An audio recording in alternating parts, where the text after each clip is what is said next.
again. Welcome to today's attempt at that Fusele puzzle. This is Wordle, but the rules change on every row. So for example, on the top row, one tile will be a lie. So we don't have to worry about that until after we've had the guess, but we will have to worry about it quite a lot after we've had the guess. I am going to start with mound.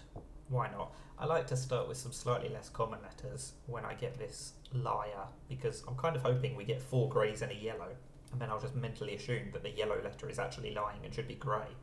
So if I can pick 5 letters that all are not in the word, then I can just ignore them from then on.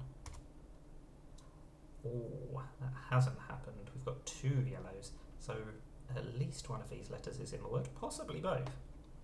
Now, 3 tiles have been preset that can't be changed. Or sorry, 1 to 3, and in this case obviously it's 2. So, I think it's going to have to start with an S. We might as well put the O in third to test the information from the row above. So, I will be stoked if this is correct.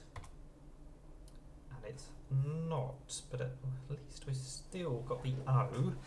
And we've got the T. I mean, the trouble is this could be lying because it might be that it's actually meant to be green. We need to remember that possibility. Just because we are confident now that we've got an O doesn't actually mean that this is telling the truth. Now, 1 to 3 tiles are incognito tiles. I won't know what the hint is. Okay, let's test the D this time. Because again, we think we might have one from the top row, but do we? We do not. Okay, so the D is definitely the liar, and now we can just ignore these other 4 letters. I really shouldn't have tried the M though, should I? That was very careless. I'd already basically ruled that out, especially if I was going to test the D, then I'd know that was lying. There was no reason to test the M. That was a waste of a guess. Anyway, we've got a T and an O, that's all we know so far. Orange hints mean that the letter is within 3 alphabetically. Right. So the O is pretty likely to be 4th, isn't it? So if it's an OT ending, what can we do about that? Abbott or a lot.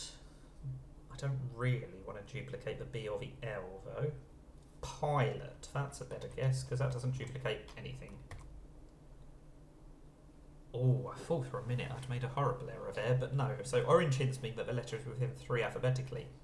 That just means that this isn't the O. So the O actually has to be last. That's very interesting. We've got the first letter correct. It's definitely the P. That's equally interesting. Could be patio. I mean, it really messes with my head. We've got an I, O and T here, and they're all grey, but they actually all might be in the word.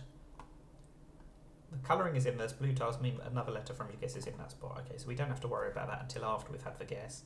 I mean, it has to start with P, end with O, and contain a T. I feel like patio is pretty much guaranteed. And it is. Wow, there were some rules there that really messed with my head. But we solved it in only, was it 5 guesses? That's pretty average. Well, slightly worse than my average, but it's not a bad performance. That is a successful Fusele. Let me know if you did even better. Thank you for watching, and bye for now.